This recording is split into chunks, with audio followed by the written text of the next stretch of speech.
Ohio! We having a new video cause we came back with the completed leaks of chapter 1031. This chapter under the title Science Warriors. Before we start, I must tell you that there is something new. The cover of this chapter contains procurators, means vice dignitaries and vice supernova and all.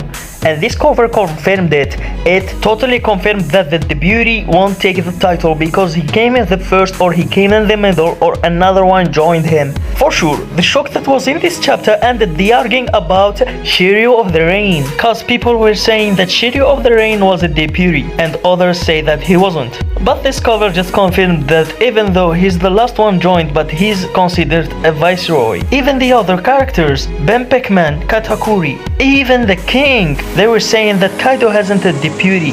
But the most important thing here is Shiryu of the Rain, he's a deputy. Pingo!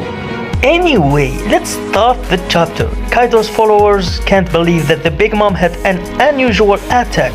Kid and Law are so exhausted. Okay. Kid here says, take this, curse of the old bag. I don't know if this looks like his technique. Law is surprised with seeing the scary power of Jiki Jiki no Mi and how he could give the others a magnetic power. Law asks Kid about his magnetic power and Kid responds that he won't reveal his hand, means he has another things. Suddenly, several traces immigrate from the area where the Big Mom was buried, means the Big Mom appears in the middle of the debris. The Big Mom stands up in rage. She uses the Soul Box's attack to withdraw the lifespan of Kaido's followers and gives it to all the metal pieces on the ground to turn them into Humis. Means that the columns she hit turned into Humis. The Big Mom takes 1 year out of her life and eats it to make herself more powerful to fight Kid and Law. And because of her strength, she can't be more powerful except by consuming her remaining age. She gets bigger while getting more fury. She says that she hasn't felt that much of pain in decades. I admit that you're powerful, Kid and Law. I mean, look at the Big Mom. Kid and Law makes her at this stage. Just imagine. The Big Mom says that Law and Kid just like Luffy. You have definitely come to this throne, but try to take our throne if you can. The Yonko throne. Law says that there is no chance to lead in history if I can't beat this beast. Kid says to him, don't step back then. We will drag her from her throne at all costs. While saying that, I'm still on my word that the Big Mom won't be beaten by them. That's impossible. At this moment, that's impossible. To make her out of the road or to make her in another scenario? Yep, maybe. But to beat her, absolutely not. There is no way this is going to happen. Except if there is something going to happen which we don't know about it. Anyway, while this is happening, we see that Yamato on her way towards the basement.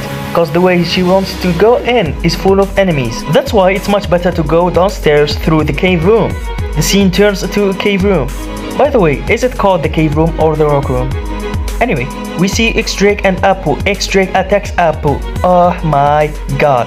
It's always expected from X-Drake, but Appu attacks him too and gets repulsed by Drake. And says that Appu's attacks are defensible in real life. Oh, his attacks are actually defensible. Okay. Drake says that he will end fulfilling the promise I made to Luffy.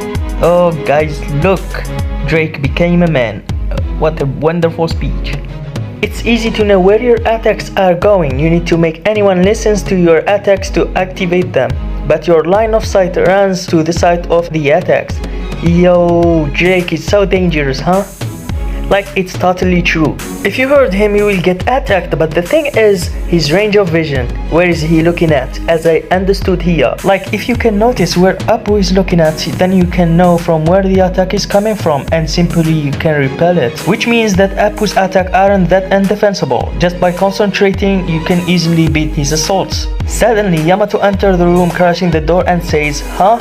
You're here, Appu. Why there is someone from the Tobiropo? Appu responds, Yamato-san, you're now Kaido's enemy. It is noticeable that you cannot use Jake, you moron. Does that mean that he can't be by her side or what? Yamato tells Appu that she has no time to listen to him and then attacks Drake and tells him to get away. And Drake explains that they are on the same side. Yamato apologized and told him that they are in a rush. Onigashima, the flower's capital, is in danger. Then the number Fuja destroyed the wall and started chasing Yamato. Appu tells 2 other numbers to come with him to go behind her, while Drake ran in behind them too. The scene moves us to the 2nd floor of Onigashima's castle. The 2 members of the CB0 arrive to the room where Brooke and Robin are, and the Minks fight them and tell Brooke and Robin to run away. At this moment, Brooke carries Robin between his arms and runs away. It turns out that the members who were wearing masks are distinguished even inside the CB0 members.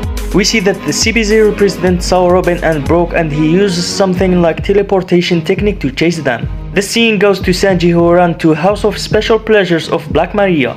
Women were screaming at him and the others took their swords out. One of them was holding a little scary hurt girl. Then she asked why did he do that. Sanji was panicked and told her that he didn't do anything. They start dropping things on him and he got off from there and became too scary because he can't hurt a woman or even touch her. And he tried to remember what happened. Then we see a lot of pics about his brothers in the moment when they attack Cosette the chef. The queen in a dinosaur look, asking about Sanji's place to find him. Then Sanji finally remembered what happened exactly to the girl. A little bit of flashback starts while Sanji is running. He met a woman in a brothel. The girl Kia says, "I'm sorry, I'm not one of Kaido's followers. I'm just a girl, please let me go." Suddenly we see that Sanji's expression changed to a serious one. Then we see the girl laying on the floor and hurt. When she stood up, she looked at him in a scary way. Means he looks like he hit her. Back in the present, the queen turns into the form of humiliation and attacks Sanji. Sanji asks Luffy what kind of Sanji do you prefer? The useless me when his enemy is a woman, or the cold warrior who can hurt anyone? Sanji takes out the suit and says, "I'm done with everything." The queen then says, "Oh, finally, it's the war suit." And he responds, "I finally took my decision. I know that the suit made me stronger. Yes, the science made this power appears and everything starts changing, but I won't be one of the Germans." He drops the suit box on the floor and stabs it, and then boom, it explodes. The queen feels angry and shocked when he saw Sanji wastes the science power he got. The king and Zoro continue the fight outside Onigashima. The king turns into a dinosaur and attacks Zoro. Then Zoro stops him by his 2 swords. And Sanji tells Zoro, "I'm still on my word to kill me if I lost my mind," and Zoro accepts. And just in a moment, Sanji disappears in front of the queen. He didn't disappear, but Oda is hinting. Then he appears quickly full of fire in front of the queen and he kicked her. Don't tell me that the invisibility power will appear in Sanji. I guess that Sanji will awaken his power, which is the disappearing ability. So at the end, guys, that was the full leaks. It was an incredible chapter, to be honest, same as the last chapter. Anyway, that was all for now. Thank you for watching us. Just don't forget to share, like, subscribe, and ciao.